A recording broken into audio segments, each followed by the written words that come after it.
Hello student, welcome back to my channel Aakash lecture. Student, जितने बच्चे class 12th में हैं और बायोलॉजी का पेपर देने वाले हो तो उनके लिए वीडियो सबसे ज्यादा इंपॉर्टेंट है। अब तक की सबसे स्पेशल वीडियो मेरे प्यारे बच्चों। आपको मालूम है कि इस वीडियो में मेरे प्यारे बच्चों बार बार पूछे जाने वाला मैं प्रश्न आप लोगों को बताने वाला हूँ। Very very most important question. और 3 नंबर वाले प्रश्न बताने वाला हूँ। आपके एग्जाम में 3 नंबर वाले प्रश्न 12 आते हैं। तो 12 या 36 नंबर आज की इस वीडियो में मैं आप लोगों को पक्का कराने वाला हूं। और वो प्रश्न बताने वाला हूं जो कि मेरे प्यारे बच्चों 99% चांसेस है कि वो प्रश्न आपके आएंगे जो हर साल आते हैं। ठीक है, ये वीडियो आपको कंप्लीट 36 नंबर देने वाला है। और इस वीडियो को पूरा का पूरा वॉच करना। और इसका पीडीएफ मेरे प्यारे बच्चों मैं आप लोगों को बिल्कुल फ्री में देता हूं। पीडीएफ इसी वीडियो के डिस्क्रिप्शन में आपको एक लिंक मिलेगा टेलीग्राम चैनल का, वहां पे ज्वाइन हो लेना। यहाँ पे एक एक वर्ड आप समझते जाओ बस प्रश्न को। पीडीएफ आप वहां से डाउनलोड कर लेना, टेलीग्राम पे मैं फ्री में दे देता हूँ। बस इन क्वेश्चनों को अच्छे से समझा रहा हूँ, एक एक वर्ड अच्छे से समझते जाना और इनको तैयार कर लेना। 36 नंबर आज की इस वीडियो में बायोलॉजी में आप लोगों का बिल्कुल क्लियर है। वीडियो को लाइक कर देना, चैनल पर नए हो चैनल को जरूर सब्सक्राइब कर लेना। पहला प्रश्न पढ़ते हैं। देखिए पहला प्रश्न क्या बोल रखा है। पहला प्रश्न मेरे प्यारे बच्चों यह है कि सेब को आभासी फल क्यों कहते हैं? इसमें पुष्प का कौन सा भाग फल की रचना करता है? मेरे प्यारे बच्चों very very most important question है। हर साल एग्जाम में आने वाला प्रश्न मैं आप लोगों को बता रहा हूं। तो प्रश्न यह है कि सेब को आभासी फल क्यों कहते हैं और इसमें पुष्प का कौन सा भाग फल की रचना करता है? मेरे प्यारे बच्चों आपको भी मालूम है कि अंडाशय अंडाशय से किसका निर्माण होता है? मेरे प्यारे बच्चों फल का निर्माण होता है। और बीजांड से बीज का निर्माण होता है। ये बात तो आप लोगों को भी मालूम है। देखिए मैं आपको पढ़ता हूं और एक एक वर्ड आपको समझाने का प्रयास करता हूं, यहीं पे याद करा दूंगा आप लोगों को। देखिए क्या है, कह रहा है कि निषेचन के बाद अंडाशय से फल का निर्माण होता है। ये बात आपको भी मालूम है कि अंडाशय से किसका निर्माण होता है? फल का निर्माण होता है। और वह पुष्प के शेष अंग झड़ जाते हैं। ठीक है, जब निषेचन होता है तो निषेचन के बाद अंडाशय से तो फल का निर्माण होता है और जो बचे हुए उसके अंग होता है वो क्या हो जाते हैं? झड़ जाते हैं। और ऐसे फल को ही हम लोग क्या कहते हैं? सत्य फल कहते हैं। ऐसे फल को हम लोग क्या कहते हैं मेरे प्यार? जो सत्य फल कहते हैं। लेकिन लेकिन यदि फल का विकास जो है वह अंडाशय से न होकर पुष्प के किसी अन्य भाग से होता है तो ऐसे फल को हम लोग क्या बोलते हैं? आभासी फल कहा जाता है मेरे प्यारे बच्चों। और इसमें प्रमुख रूप से पुष्पासन भाग फल की रचना करता है। अब आपको पूरा का पूरा समझ में आ गया होगा मेरे प्यारे बच्चों कि देखिए अधिकांश फल में आपको यह देखने को मिलेगा कि अधिकांश फल में अंडाशय से फल का निर्माण होता है। ठीक है, और सभी शेष अंग उसके झड़ जाते हैं। लेकिन यदि फल का विकास अंडाशय से न होकर पुष्प के किसी अन्य भाग से होता है, जैसे पुष्प का किसी अन्य भाग पुष्पासन से होता है, तो ऐसे फल को हम लोग बोलते हैं आभासी फल। ठीक है, तो आभासी फल उसे कहते हैं कि जिनका निर्माण अंडाशय से न होकर किसी पुष्प के अन्य किसी भाग से होता है, जिसे पुष्पासन से हो रहा है, उसे हम लोग बोलते हैं आभासी फल। तो पूरा का पूरा डिटेल में आप लोगों को मेरे प्यारे बच्चों समझ में यही पे याद हो गया होगा। जब भी ये प्रश्न आएगा तो अपने से तुरंत आप लिख दोगे और ये प्रश्न आपके एग्जाम में बनेंगे। और इतना सरल शब्दों में कोई पूरे यूट्यूब चैनल पे आप लोगों को बताने वाला नहीं है जितना सरल तरीके से मैं आपको बता रहा हूँ। क्लियर हो गया है पहला प्रश्न? चलिए, बहुत कम समय में मैंने इसको बिल्कुल आसान तरीके से क्लियर कर दिया। और आगे बढ़ेंगे मेरे प्यारे बच्चों। दूसरा प्रश्न देखिए क्या है। दूसरा प्रश्न मेरे प्यारे बच्चों है यहाँ पे कि बहुभ्रूणता पर संक्षिप्त टिप्पणी लिखी। यह भी प्रश्न जो है वो वेरी वेरी मोस्ट इंपोर्टेंट है मेरे प्यारे बच्चों। वेरी वेरी मोस्ट इंपोर्टेंट आप इस प्रश्न को कह सकते हो। देखिए बहुभ्रूणता क्या होता है तो ध्यान से इसको समझिए, ये भी तुरंत याद हो जाएगा कि जब किसी एक बीज में एक से अधिक भ्रूण विकसित होते हैं तो इस प्रक्रिया को बहुभ्रूणता कहते हैं। मेरे प्यारे बच्चों आप ऐसे कह सकते हो कि जब बीजांड में एक से अधिक भ्रूणकोण शामिल हो जाते हैं या मिल जाते हैं तो बहुभ्रूणता की घटना होती है। ठीक है, और बोला है कि यह बीजांड में एक से अधिक भ्रूणकोण की उपस्थिति के कारण होता है। मैंने वही बोला कि बीजांड में एक से अधिक भ्रूणकोण अगर आपस में शामिल हो जाते हैं तो बहुभ्रूणता की घटना होती है। जैसे यहाँ पे पाइनस, संतरा आदि एग्जाम्पल देके आप लिख सकते हो। और यहाँ पे इस अगर हम बात करें तो यहाँ पे एक लिख लीजिएगा कि सर्वप्रथम, यहाँ पे आप एक चीज नोटिस कर लीजिए कि सर्वप्रथम सर्वप्रथम एंटीनो वान ल्यूवेनहॉर्क, ठीक है, एंटोनी एंटोनी वान लुवेन हॉक, लुवेन हॉक, लुवेन हॉक, ठीक है। सर्वप्रथम एंटोनी वान ल्यूवेन हॉक वैज्ञानिक ने किसमें, संतरे में, यहां लिख भी देता हूं, किसमें, संतरे में, संतरे में बहुभुरता की खोज किया था। यह बात आप लोगों को याद रखिएगा। सर्वप्रथम एंटोनी वान ल्यूवेन हॉक ने संतरे में बहुभुरता की खोज उन्होंने किया था। तो समझ में आ गया आप लोगों को बहुभुरता पर संक्षिप्त टिप्पणी लिखिए, बिल्कुल आप इतना लिखिएगा। 3 नंबर आप लोगों को स्पेशल कोई काट नहीं सकता है, बता देता हूं, और उतना आसान शब्दों में कोई आपको बताएगा भी नहीं। क्लियर है? तो बहुभुरता को समझ में आ गया मेरे प्यारे बच्चों की, जब बीजांड में एक से अधिक ब्रोकोड शामिल हो जाते हैं तो बहुभुरता की घटना होती है। चलिए आगे देखते हैं, और अगला प्रश्न नोट कीजिए मेरे प्यारे बच्चों, तीसरा प्रश्न। देखिए तीसरा प्रश्न क्या है यहाँ पे, दोहरा निषेचन पर संक्षिप्त टिप्पणी लिखिए। वेरी वेरी मोस्ट इंपोर्टेंट, इसको कोई काट नहीं सकता, इस पे ट्रिपल स्टार बना लीजिए। वेरी वेरी, द्विनिषेचन या दोहरा निषेचन मेरे प्यारे बच्चों, तो दोहरा निषेचन पर संक्षिप्त टिप्पणी लिखिए। वेरी वेरी मोस्ट इंपोर्टेंट है। देखिए यहाँ पे पहले पढ़ता हूं फिर समझाता हूं एक एक वर्ड आपको। कह रहा है कि पराग नलिका में, पराग नलिका में दोनों नर केंद्रक नर युग्मक की तरह कार्य करते हैं। तो पराग नलिका में जो केंद्रक होता है मेरे प्यारे बच्चों, केंद्रक किसके तरह कार्य करने लगता है, नर युग्मक की तरह कार्य करने लगता है। तथा भ्रूण कोश, अभी हमने देखा, तथा भ्रूण कोश में पहुंचने के बाद एक नर युग्मक अंड कोशिका से निषेचित हो जाता है, तथा दूसरा नर युग्मक जो है वह द्वितीय केंद्रक से निषेचित हो जाता है। एक तो अंड कोशिका से निषेचित करता है, वहीं दूसरा जो होता है मेरे प्यारे बच्चों वह द्वितीय केंद्रक से निषेचित कर जाता है। अर्थात यहां पर एक ही भ्रूकोश में कितने बार, 2 बार निषेचन होता है, और इस प्रक्रिया को ही हम लोग दोहरा निषेचन या द्विनिषेचन कहते हैं। ठीक है, मतलब कहने का मतलब है कि यहाँ पे नर केंद्रक जो है मेरे प्यारे बच्चों वह नर युग्मक का काम करने लगता है। किसका, नर युग्मक का कार्य करने लगता है। ठीक है, अब भ्रूण कोश में पहुंचने के बाद एक नर युग्मक जो होता है मेरे प्यारे बच्चों, वह पहला जो नर युग्मक है वह अंड कोशिका से निषेचित कर लेता है, अंड कोशिका के साथ अपना निषेचन करता है। और वहीं अगर हम दूसरा बात करें तो दूसरा जो होता है नर युग्मक वह द्वितीय केंद्रक से, किससे, द्वितीय केंद्रक से, जो लिखा है वही मैं लिख रहा हूं, द्वितीय केंद्रक से निषेचित हो जाता है। और मेरे प्यारे बच्चों, और एक ही भ्रूकोश में कितनी बार, 2 बार निषेचन हो रहा है। तो इस प्रक्रिया को, इस घटना को मेरे प्यारे बच्चों दोहरा निषेचन हम लोग कहेंगे। क्लियर है? कोई भी डाउट मेरे प्यारे बच्चों नहीं होना चाहिए।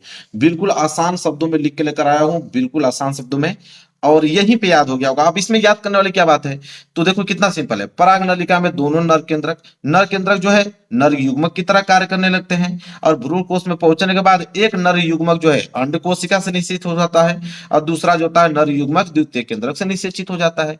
अर्थात यहाँ पर एक ही भ्रूण कोश में 2 बार निषेचन होता है, और इस प्रक्रिया को ही हम लोग क्या कहते हैं, दोहरा निषेचन या द्विनिषेचन कहते हैं। तो देखिए कितना सिंपल है। चलिए मेरे प्यारे बच्चों, ये भी प्रश्न आप नोट कर लीजिए। अगले प्रश्न की तरफ बढ़ते हैं।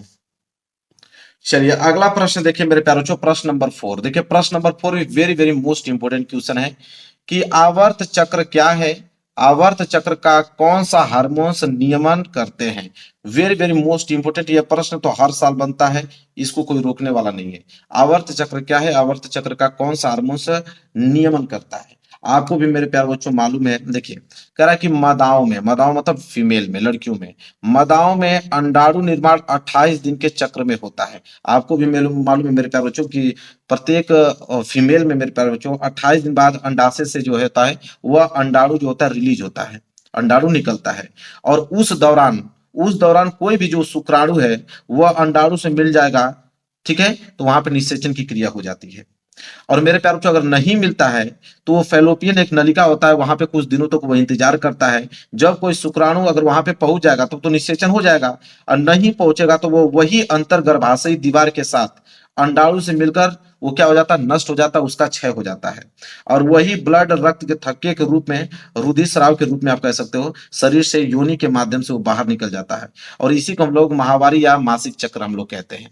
ठीक है, तो मैं बिल्कुल डिटेल में आपको बता रहा हूं, कोई छोड़ ना रही हो। तो देखिए वही चीज लिखा है कि मादाओं में अंडाणु निर्माण 28 दिन के चक्र में होता है, जिसे आवर्त चक्र या हम लोग क्या कहते हैं मासिक चक्र या उसे आप ऋतुस्राव चक्र आप कह सकते हो। ठीक है, उसी को हम लोग मासिक चक्र कहते हैं या ऋतुस्राव चक्र कहते हैं या आवर्त चक्र कहते हैं। प्रत्येक स्त्री में यह 12 से 13 वर्ष की आयु में प्रारंभ हो जाता है। मतलब कि हर एक लड़की में 12 से 13 वर्ष की आयु में यह आवर्त चक्र जो होता है पूरा होने लगता है, मतलब वहां से उन लोगों के पीरियड आने शुरू हो जाते हैं।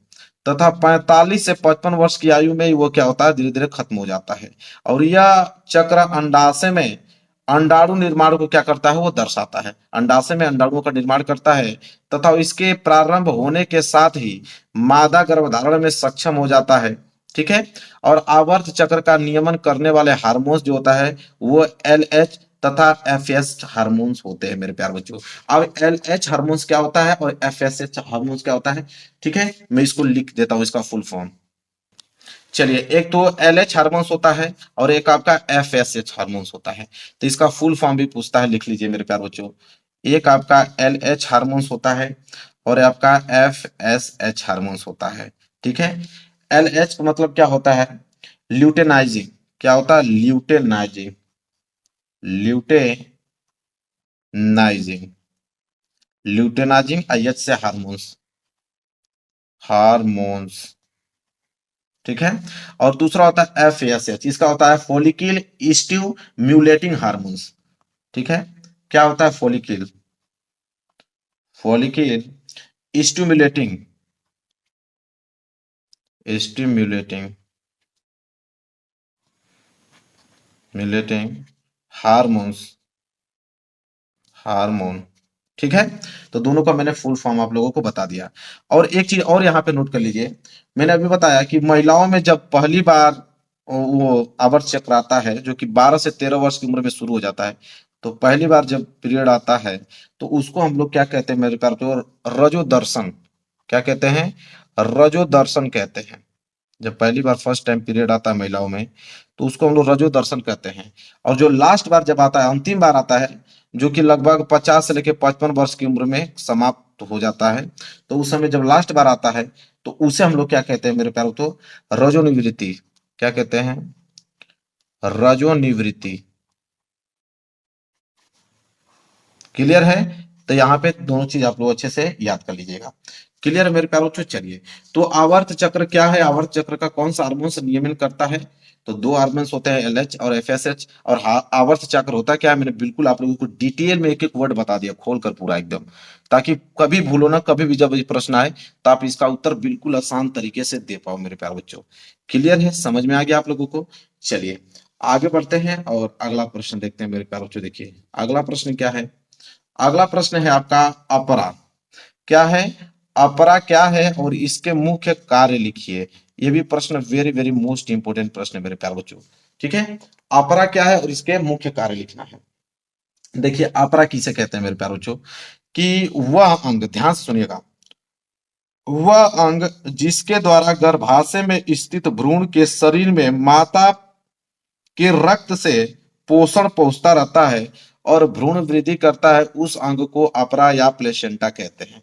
मेरे प्यारे बच्चों, जैसे अगर हम बात करें, मान लीजिए कि यह गर्भाशय है और इस गर्भाशय में अगर कोई भ्रूण है, यहाँ पे अगर कोई भ्रूण है तो इस भ्रूण को जो भी माता के रक्त से, क्योंकि उसको जब पोषण मिलेगा तो माता के ब्लड से ही मिलेगा, तो माता के रक्त से जो भी पोषण मिलता है उसे ही हम लोग अपरा कहते हैं मेरे प्यारे बच्चों। ठीक है, तो देखिए भ्रूण, बच्चे को शिशु नहीं कहा जाता है, जब तक बच्चा जो है वो पेट में है तब तक उसको भ्रूण कहा जाता है। जब इसका जन्म हो जाता है मेरे प्यारे बच्चों उस समय इसको शिशु नाम दिया जाता है। ठीक है, तो वही कह रहा है कि वह अंग जिसके द्वारा गर्भाशय में स्थित भ्रूण के शरीर में माता के रक्त से पोषण मिलता है। अरे माता जो भी खाएंगी, जैसे दाल चावल खा रही हैं तो दाल चावल इसके शरीर में थोड़ी जाएगा, वो दाल चावल माता के शरीर में जो ब्लड के रूप में जो पोषण मिलता है, तो ब्लड के पोषण जो होता है वो पोषण इसके शरीर में जाता है रक्त के माध्यम से, ब्लड के माध्यम से। उसे हम लोग क्या कहते हैं अपरा या प्लेसेंटा कहते हैं। इसके कार्य क्या होते हैं मेरे प्यारे बच्चों, तो कार्य वही चीज पहला कि इसके द्वारा भ्रूण को पोषण एवं ऑक्सीजन प्राप्त होता है। तो पहली बात तो भ्रूण को उसी से, उनके ब्लड से पोषण उनको मिलता है, जो भी इनके शरीर में पोषण होता है वो ट्रांसफर हो जाता है इनके ब्लड के माध्यम से भ्रूण में, और ऑक्सीजन मिलता है। इसी के साथ साथ इसके द्वारा उत्सर्जित पदार्थ भ्रूण से रुधिर में पहुंचते हैं। ठीक है। जो उत्सर्जी पदार्थ होते हैं वो भ्रूण से रुधिर में पहुंच जाते हैं। जो भी बच्चे के शरीर में जो उत्सर्जी पदार्थ होंगे, ठीक है, वह ब्लड के माध्यम से कहाँ पहुंच जाते हैं मेरे प्यारे बच्चों? उनके माता के रक्त में पहुंच जाते हैं। इसके बाद अपरा द्वारा स्रावित हार्मोन्स गर्भावस्था बनाए रखने और शिशु के जन्म के सहायक होते हैं। मेरे प्यारे बच्चों, अपरा द्वारा, जिससे ब्लड के माध्यम से उनको मिल रहा है पोषण, तो कह रहा है अपरा द्वारा स्रावित हार्मोन्स गर्भावस्था बनाए रखने और शिशु के जन्म में सहायक होते हैं। उनके द्वारा जो हार्मोन्स प्राप्त होते हैं, तो क्या कहते हैं कि शिशु के जन्म में वो क्या होते हैं? सहायक होते हैं और उनको स्वस्थ बनाने में मदद रखते हैं। इसीलिए देखोगे डिलीवरी के समय में जो माता और जो माता होती हैं वो कमजोर हो जाती है ज्यादा, क्योंकि वो ज्यादा से अधिक ब्लड उनके पोषण के रूप में उन्हीं बच्चे को चला जाता है। इसलिए कहा जाता है कि जब डिलीवरी केस होता है, उस जब गर्भावस्था में होती है महिलाएं, तो उनको अच्छे से पोषण दिया जाता है, फल फ्रूट्स वगैरह दिए जाता है ताकि उनको कमजोरी ना हो, ब्लड ज्यादा से ज्यादा बने ताकि बच्चों को भी ध्यान रख पाए और वो अपना भी ध्यान रख पाए। ठीक है, तो ये सारी चीजें हैं। क्लियर हो गया मेरे प्यार बच्चों? बिल्कुल आसान शब्दों में, बिल्कुल डिटेल में मैंने आप लोगों को बता दिया। अगला प्रश्न देख लीजिए मेरे प्यारे बच्चों। अगला प्रश्न है यहाँ पे प्रश्न नंबर 6। ठीक है, प्रश्न नंबर 6 क्या है यहाँ पे? प्रश्न नंबर 6 है कि चिकित्सीय सगर्भता समापन से आप क्या समझते हैं? वेरी वेरी मोस्ट इंपोर्टेंट, या इसी को इंग्लिश में हम लोग एमटीपी कहते हैं। क्या कहते हैं? एमटीपी भी पूछा जाता है। ठीक है, एमटीपी मतलब क्या होता है? एम मतलब जैसे मेडिकल, मैं फुल फॉर्म लिख देता हूं, मेडिकल, और टी से क्या होता है मेरे प्यार को? Termination. Termination, medical termination of, P से प्रेगनेंसी, प्रेगनेंसी यहां पर लिख लीजिएगा। तो मेडिकल टर्मिनेशन ऑफ प्रेगनेंसी होता है। कभी कभी एमटीपी पूछ लेता है, ठीक है, कि एमटीपी पर टिप्पणी लिखिए, या कभी कभी चिकित्सक सगर्भता समापन से आप क्या समझते हैं। चलिए इसको जानते हैं मेरे प्यारे बच्चों। इसमें क्या होता है कि एमटीपी क्या होता है कि यह एक ऐसी प्रक्रिया होती है जिसमें गर्भ अवधि पूर्ण होने से पहले ही गर्भपात करा दिया जाता है। इसका मतलब मेरे प्यारे बच्चों, गर्भपात का मतलब कि गर्भ में ही बच्चों को मार दिया जाता है या उसको गिरा दिया जाता है। कहने का मतलब है कि मान लीजिए कोई दो लड़के लड़कियां हैं, अगर वो अभी बच्चा नहीं चाहते हैं, गलती से मान लीजिए कि बच्चा होने वाला है उन लोगों का, गलती से वो अभी चाहते नहीं है, होने वाला है, तो उस समय वो क्या करते हैं कि किसी डॉक्टर से चिकित्सीय सगर्भता समापन से उसको बच्चे को गर्भपात करा देंगे, उसको गिरा देंगे, जैसे एबॉर्शन होता है उस प्रकार। ठीक है, और यह प्रक्रिया प्रथम तिमाही अथवा 12 सप्ताह तक सुरक्षित होता है। मतलब 3 महीने तक आप ये क्रिया करा सकते हो। अगर बच्चा 3 महीने तक है तब तक ये प्रक्रिया आप करा सकते हो। उससे अधिक होगा तो फिर जान का भी खतरा हो सकता है।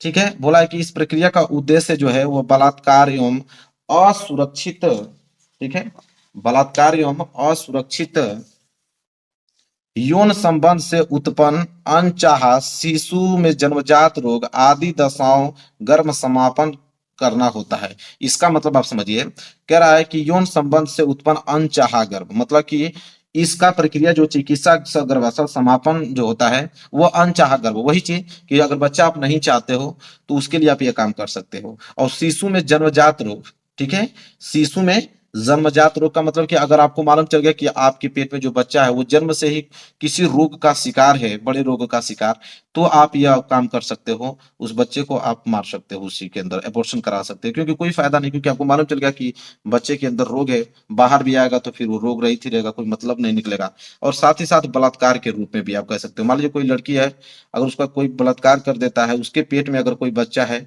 तो उस केस में मेरे प्यार बच्चों यह आप काम करा सकते हो, चिकित्सीय सगर्भता समापन। ठीक है, क्लियर है? चलिए इसके बाद देखिए क्या है, लेकिन आज के समय में इसका दुरुपयोग कन्या भ्रूण हत्या में किया जाता है। मेरे प्यार बच्चों ये बहुत, देखिए आज के समय में इसका दुरुपयोग कन्या भ्रूण हत्या के रूप में किया जाता है, कि जैसे ही आप वहां पे आपको मालूम चल गया, ठीक है, कि लड़की होने वाली है, तो आप लोग क्या करते हैं, बहुत सारे कि लड़कियों को नहीं चाहते हैं तो लड़कियों को अबॉर्शन करवा देते हैं, क्योंकि आजकल टेक्नोलॉजी इतना आगे कि पहले ही मालूम चल जाएगा कि लड़का है कि लड़की हो रही है।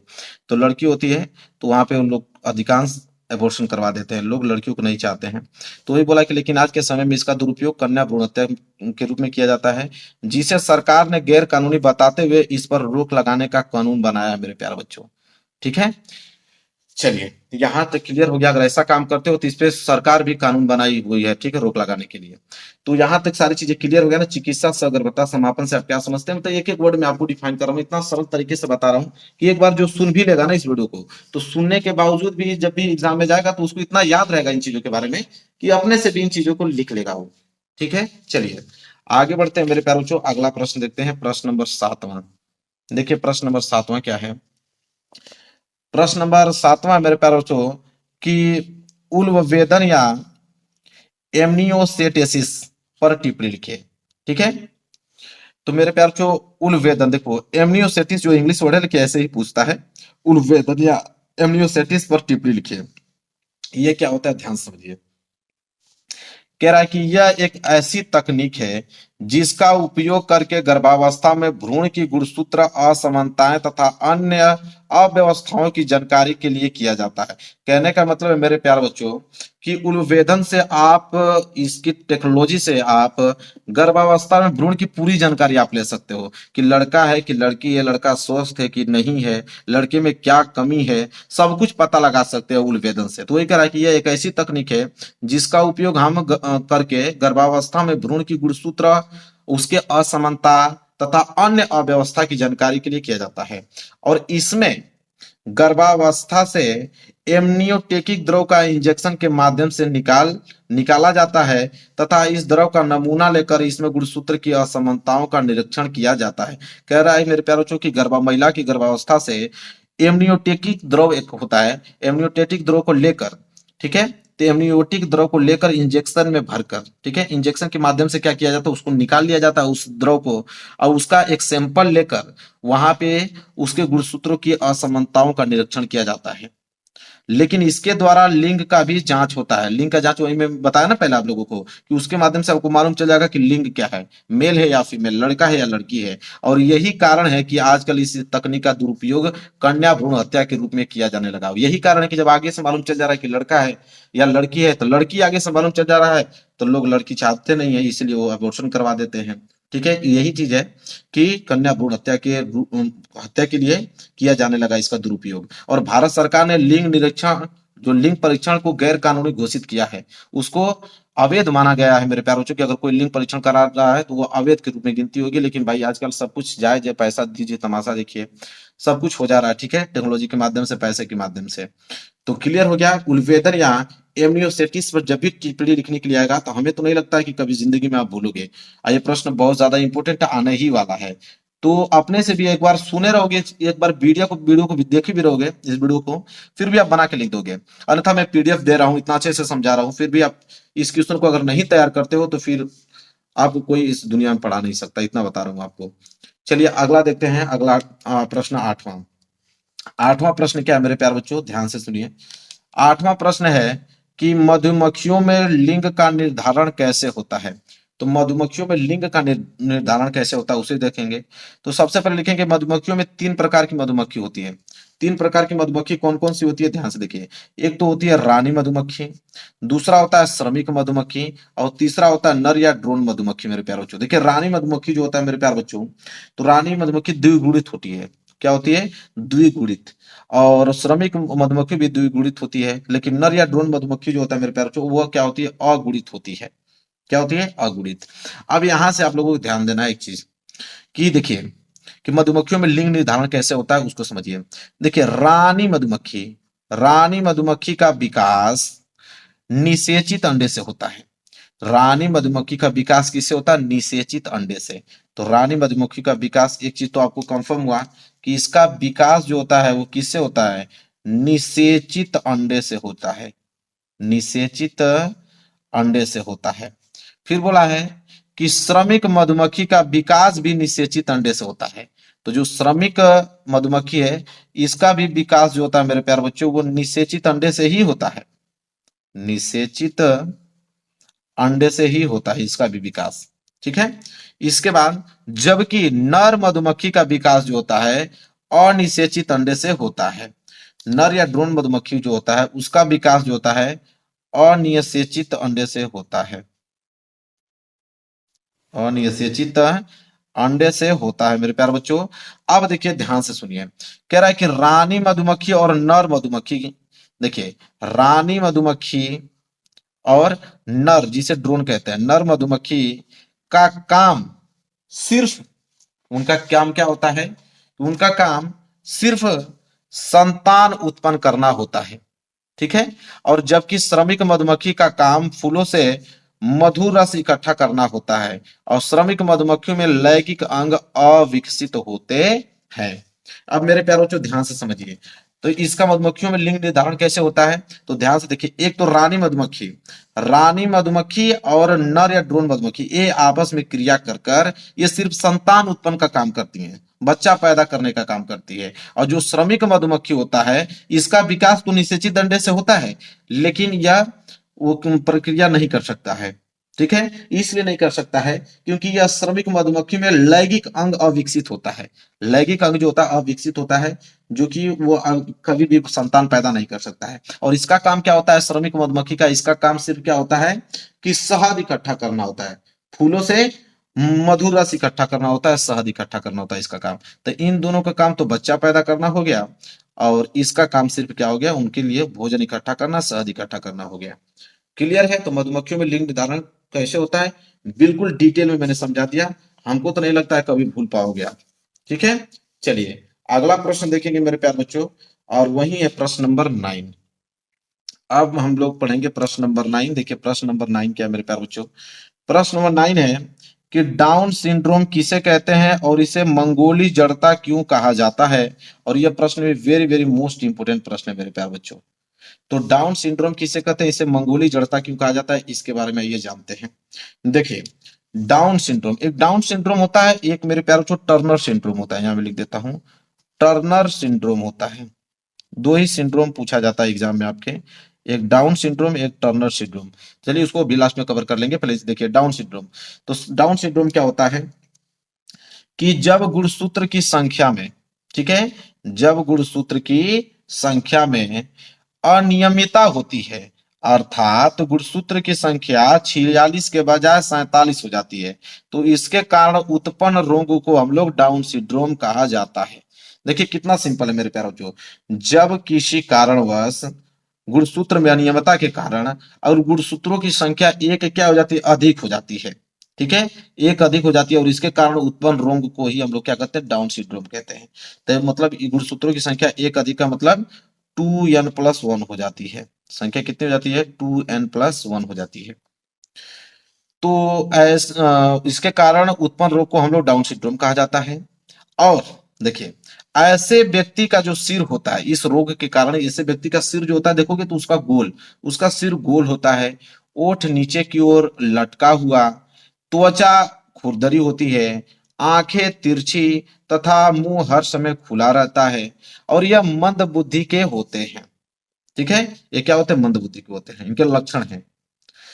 तथा इस रोग से पीड़ित व्यक्ति मंगोली की भांति दिखाई देते हैं, ठीक है, मंगोली की तरह, मंगोलिया जो मंगोलीय देश होते हैं उसके तरह जो व्यक्ति दिखते हैं इस तरह के दिखने लगते हैं, और इसी कारण इसे हम लोग मंगोली जड़ता भी कहा जाता है, ठीक है। तो समझ में आ गया ना डाउन सिंड्रोम किसे कहते हैं? तो मेरे प्यारों से जब गुणसूत्रों की संख्या अनियमित रूप से, अनियमितता के कारण गुणसूत्रों की संख्या अगर एक अधिक हो जाती है, मतलब 46 की जगह 47 हो जाती है, तो इस कारण उत्पन्न रोग को हम लोग डाउन सिंड्रोम कहते हैं। और ऐसे व्यक्ति, इस रोग से पीड़ित व्यक्ति का सिर जो होता है गोल होता है, ओठ जो होता है नीचे के लटके हुए होते हैं, त्वचा खुरदरी होती है, आंखें तिरछी, मुंह हर समय खुला रहता है, यह लक्षण है, और मंद बुद्धि के होते हैं, ठीक है। और इस रोग से पीड़ित व्यक्ति मंगोली की तरह दिखते हैं, इसलिए इसे हम लोग मंगोली जड़ता भी कहते हैं। और टर्नर सिंड्रोम क्या होता है? टर्नर सिंड्रोम में क्या होता है मेरे प्यार बच्चों? इसमें एकल सूत्रता पाया जाता है, और इसमें जो होता है मेरे प्यार बच्चों डाउन सिंड्रोम में, इसमें एकाधी सूत्रता पाया जाता है। तो एकाधी सूत्रा, इसमें एकल सूत्रता पाया जाता है। तो इसमें क्या होता है मेरे प्यार बच्चों? इसमें गुणसूत्रों की संख्या क्या होती है? एक कम होती है, इसमें 2n-1 होता है, बाकी लक्षण सेम वगैरह ऐसे ही होता है। तो इसमें अनियमित रूप से गुणसूत्रों की संख्या एक कम होती है टर्नर सिंड्रोम में, और डाउन सिंड्रोम में गुणसूत्रों की संख्या एक अधिक, मतलब 46 की जगह 47 होती है, ठीक है, समझ में आ गया। तो देखो इसे कभी कभी 2n+1 इस रूप का भी लिखा जाता है, और इसको ऐसे भी कहीं कहीं देखे हुए आप लिखा हुआ मिलेगा आपको, घबराइएगा मत, कहीं ऐसे भी देखने को मिलता है आपको 44+XX कोष्टक बंद +1, कभी कभी ऐसे देखने को मिला होता है, या कभी कभी डायरेक्ट 47 लिख देता है। तो इस प्रकार रूप में आप इसको देखोगे तो कहीं कहीं बुक में इस तरह छपा होता है। क्लियर है?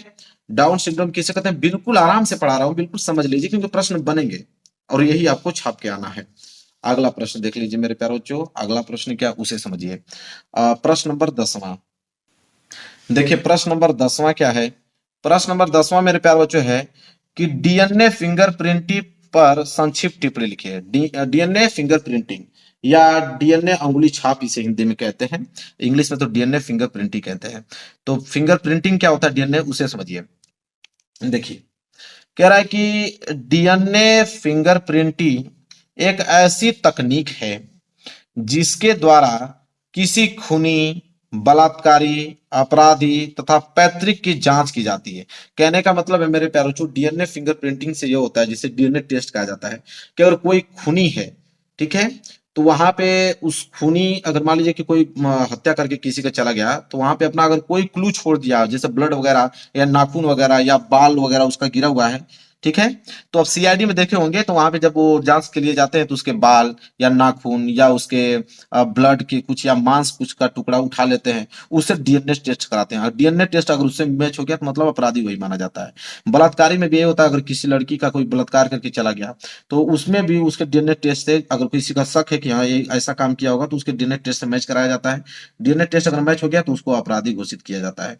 या उसे पैतृक की जांच भी किया जाता है। पैतृक की जांच मतलब अगर कोई आदमी अगर कह रहा है कि नहीं ये मेरा लड़का नहीं है, किसी दूसरे का लड़का है, तो वहां पे भी महिला का वहां पे उसका डीएनए टेस्ट लेकर, ठीक है, उसकी गर्भावस्था से, और जिसपे अगर शक है तो उसका डीएनए टेस्ट करके मैच कराया जाता है, या उसके आदमी का मैच कराया जाता है। अगर मैच कर गया तो समझ लीजिए कि अपराधी वही है। तो वही डीएनए फिंगरप्रिंटिंग यही काम करता है। तो डीएनए फिंगरप्रिंटिंग ऐसी तकनीक है जिसके द्वारा किसी खूनी, बलात्कारी, अपराधी तथा पैतृक की जांच की जाती है, और इस तकनीक में व्यक्ति के डीएनए में पाए जाने वाले विभिन्नताओं का पता लगाया जाता है। उसके अनेक प्रकार की जो भी विभिन्नताएं सब मालूम चल जाएगा आप लोगों को। और इसे सर्वप्रथम कौन, अलेक जेफरी नामक वैज्ञानिक ने बताया था। कौन सा वैज्ञानिक? अलेक जेफरी नामक वैज्ञानिक ने सर्वप्रथम डीएनए फिंगरप्रिंटिंग के बारे में बताया था। और डीएनए फिंगरप्रिंटिंग के लिए व्यक्ति के रुधिर, लार, बाल, वीर्य, योनि, द्रव तथा अन्य पदार्थ से डीएनए लेते हैं। मतलब इसकी जांच रुधिर से भी आप कर सकते हो, लार से भी, बाल से भी, स्पर्म से, वीर्य से भी, योनि द्रव्य से भी, ठीक है, अन्य पदार्थ से इसकी जांच किया जाता है। ठीक है, कोई भी क्लू मिल जाएगा इसमें से, उसका जांच हो जाएगा। तथा इसी प्रकार दूसरे व्यक्ति का भी डीएनए, मतलब दूसरे व्यक्ति का डीएनए जिसपे आपको शक लग रहा है कि नहीं ऐसा काम किया होगा, तो दूसरे व्यक्ति का डीएनए उसका लिया जाता है, फिर मैच कराया जाता है।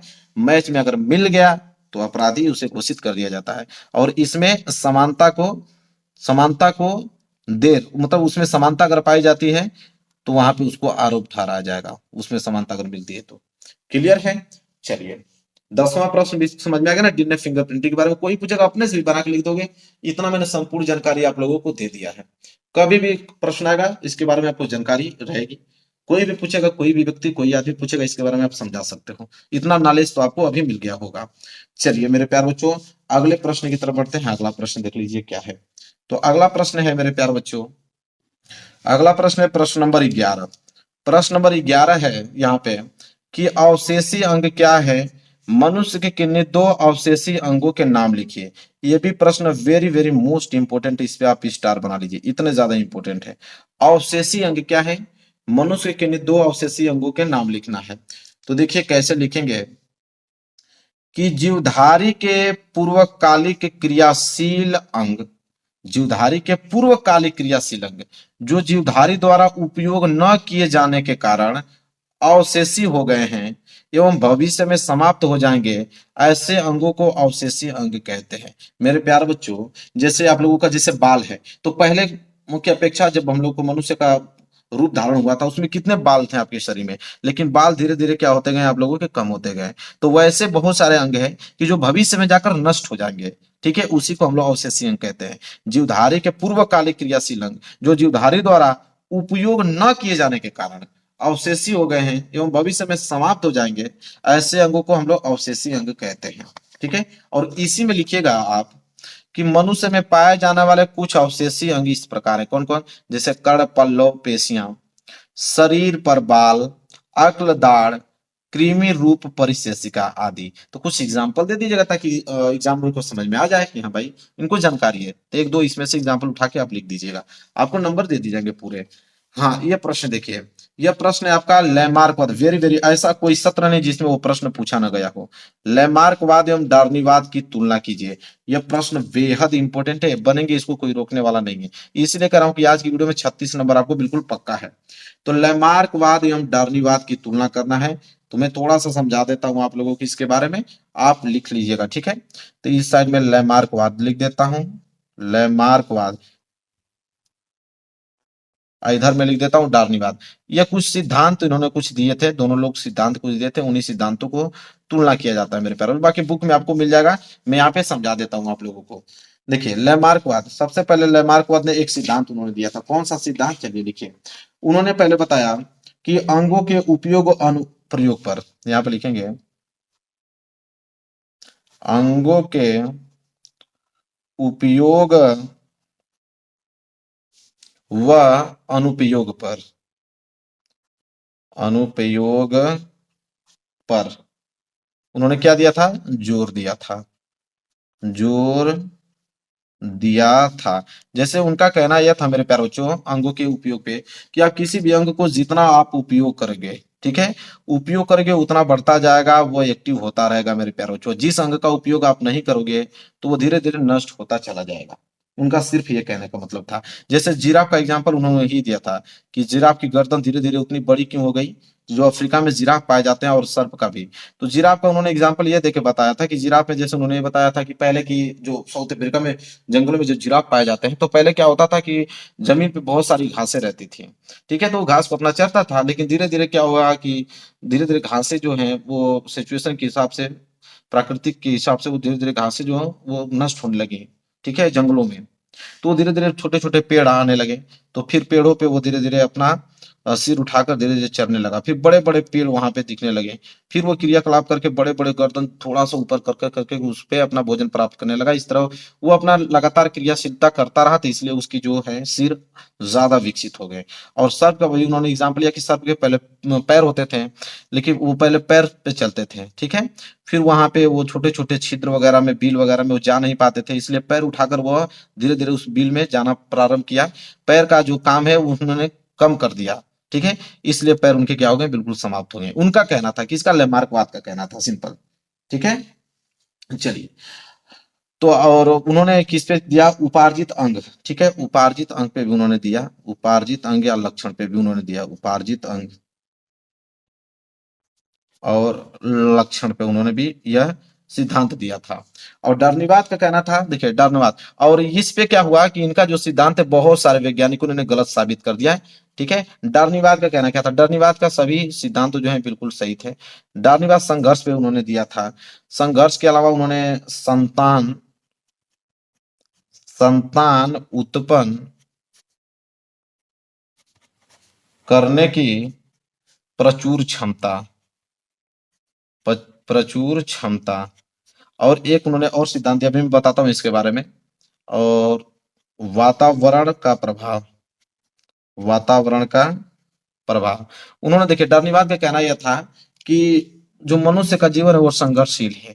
जितना आप संघर्ष करोगे, किसी भी अंग को, चाहे किसी भी चीज को जितना आप एक्टिव रखोगे, वो उतना ही उसका मतलब वो विकासशील होता रहेगा, वो एक्टिव होता रहेगा। संघर्ष नहीं करोगे तो उसका अस्तित्व मिट जाएगा, वो धीरे धीरे नष्ट हो जाएगा, खत्म हो जाएगा।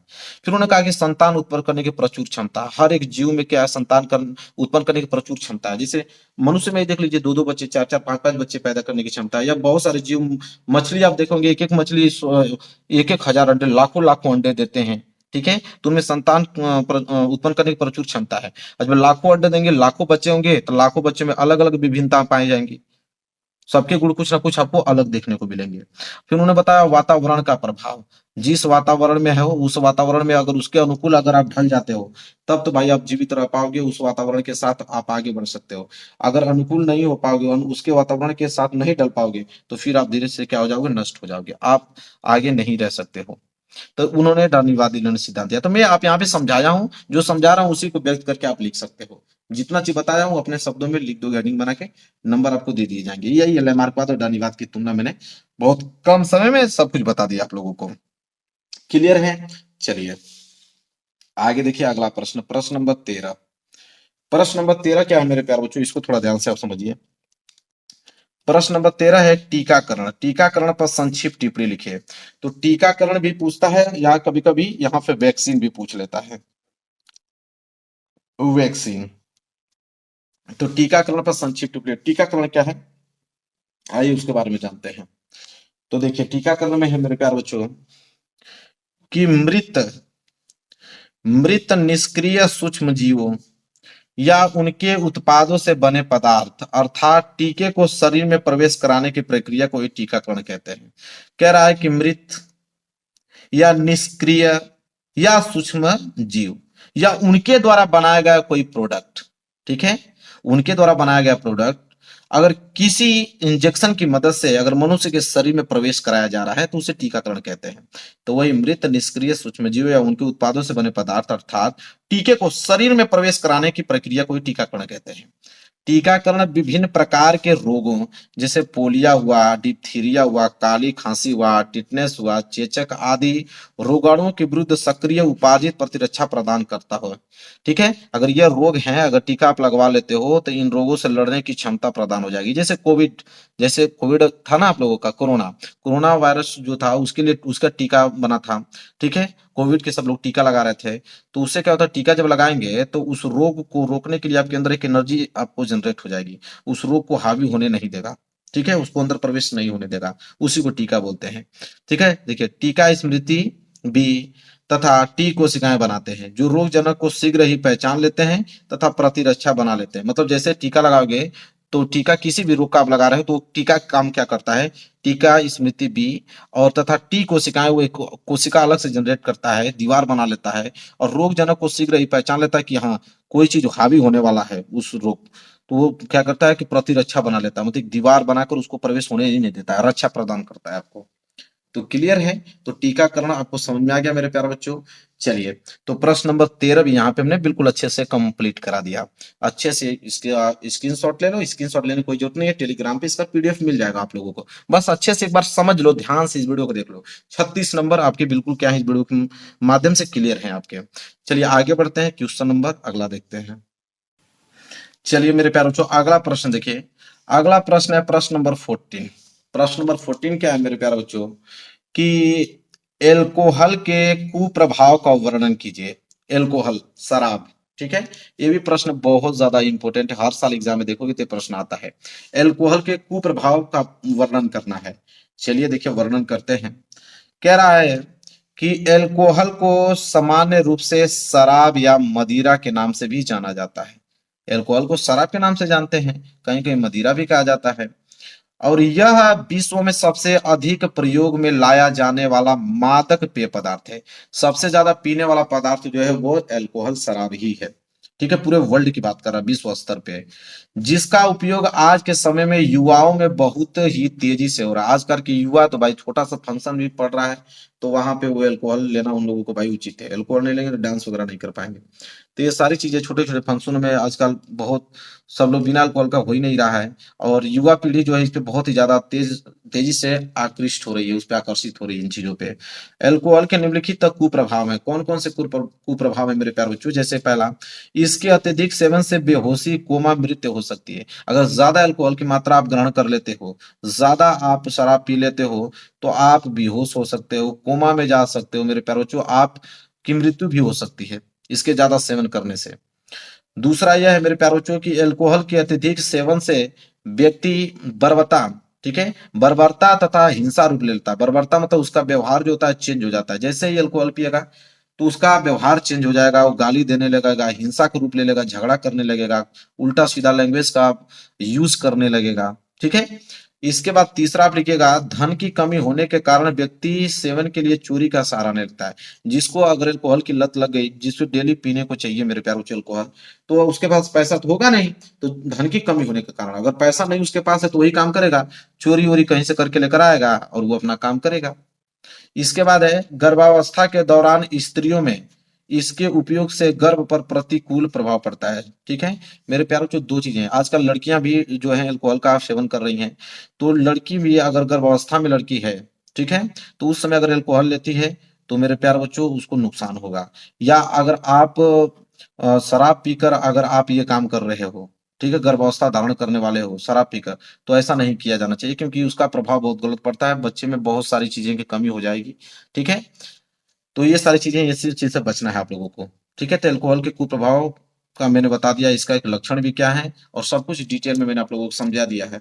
चलिए नोट कर लीजिए मेरे प्यारे बच्चों, ये प्रश्न नंबर 14 था, अल्कोहल के कुप्रभाव का वर्णन कीजिए। बिल्कुल डिटेल में मैंने समझा रखा। आगे बढ़ेंगे, अगला प्रश्न देखेंगे मेरे प्यारे बच्चों। अगला प्रश्न है इंटरफेरॉन क्या है। ठीक है, प्रश्न नंबर 15 देखिए, इंटरफेरॉन क्या है और इसका महत्व समझाना है। तो चलिए देखते हैं इंटरफेरॉन क्या है। Very very most important topic मेरे प्यारे बच्चों है।